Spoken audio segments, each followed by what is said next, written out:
Yo, what's going on, guys? Crispy Flakes here for today's. I'm looking at you, DeAndre Ayton. DeAndre Drummond Ayton, bro. We got a video by Andy Hoops titled, "These NBA Players Shrink in the Spotlight." And we're not talking, honey, I shrunk the kids, man. We're talking playing bad at the sport they're getting paid trillions of dollars. Not trillions, but yeah, man, that was over-exaggeration. Tell me DeAndre Ayton ain't just Andre Drummond, man, with less rebound capabilities, but a little bit more post moves. Overpaid. Just get it.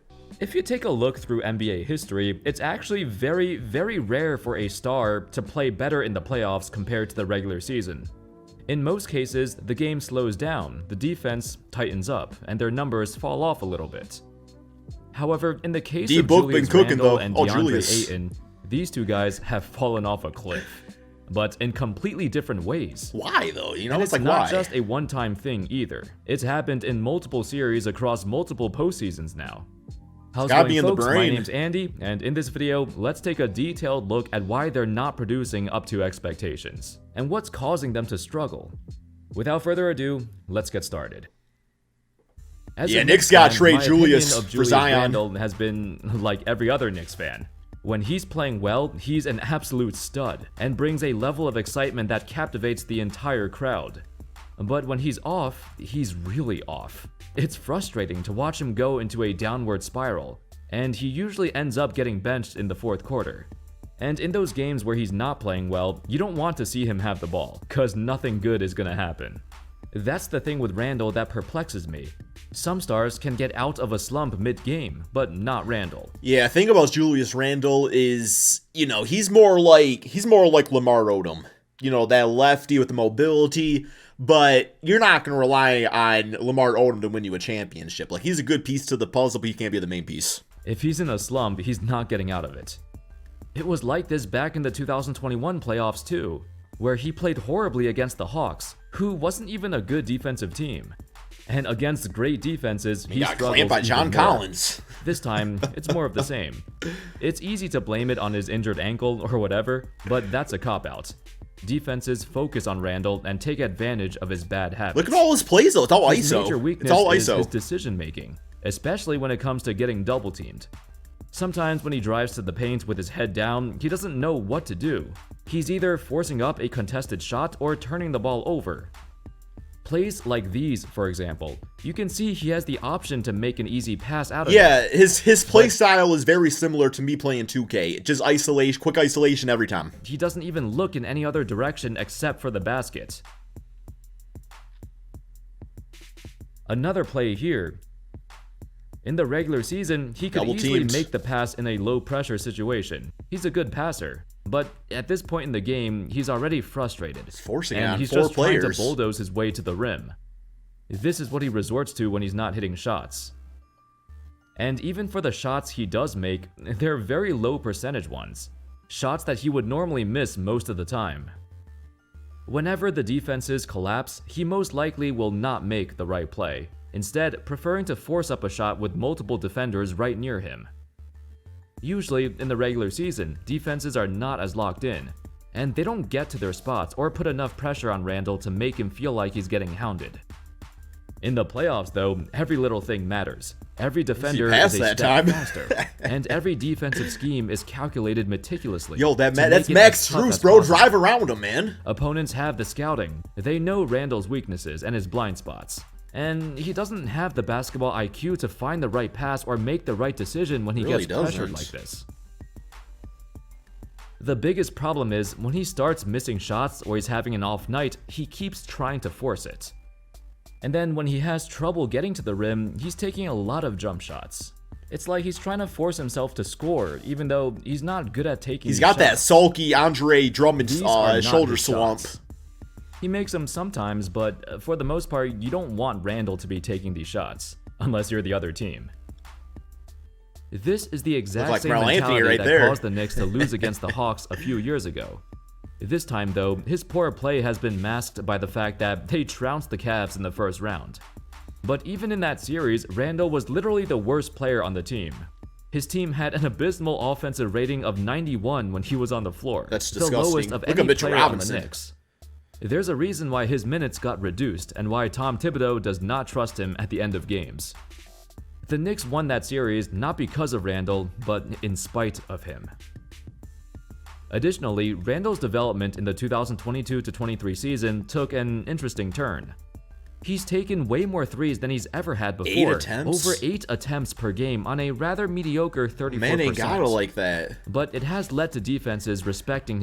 I respect him taking the shot, but at some point when you start taking too many of them, then you become detrimental to the team. You know, it's like you gotta keep him honest, defensively speaking, but... his outside shot more, cause he has streaks where he's gonna make them. Defenders are more likely to close out on him, which gave him more space to drive to the basket and finish. That's why he averaged a career high in points in the regular season. Randle exhibited the most complete offensive game we've seen in a long time from him.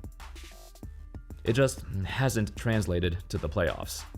Because those bad habits he's had for most of his career still linger, and he resorts back to being the Randle of old. A hot-headed, overly passionate player who plays more off his own emotions than actual logic. To make matters worse, his three-point shot... man, he's like Rasheed Wallace mindset, but Kyle Singler basketball skills, man. vanished. I don't know. He takes the most threes on his team and shoots them horrendously. He takes the because most of that, threes? he's gotten irritated, and it 7 a negatively game. affects every other aspect of his game. There's nothing more miserable than watching a frustrated Julius Randle, let me tell you that. On the flip side, when Randle gets it going, there's nobody in the league that emits his type of energy and enthusiasm. When he's on, his entire team feeds off his energy. It's just very rare to see him play well in the playoffs. He put in the off too much in playoffs. You know how I made a video about Karl Anthony Towns a bit ago, right? I was talking about how he's the most Here he is, passive man. NBA star ever. Well, DeAndre Ayton, well, I guess he's not a star because he has yet to make an All-Star or All-NBA team, but in can't, terms of like- passiveness and just lack of aggression and not wanting it bad enough, DeAndre Ayton fits the same mold, even if his expectations are lower than Towns.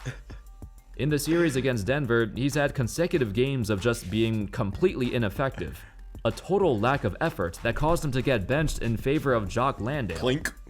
Honestly, if Ayton played with half as much effort as Landale, the Suns should be the favorites to win the title. Over the course of his career, Ayton's role has changed over the years. I think people expected him to dominate like a true big man. I mean, that's what his pre-draft scouting report Jaleel said. Okafor with a midi. But as the Suns acquired Chris Paul, and later Kevin Durant, Ayton became more of a supporting player, a pick-and-roll partner who doesn't have many plays run for him.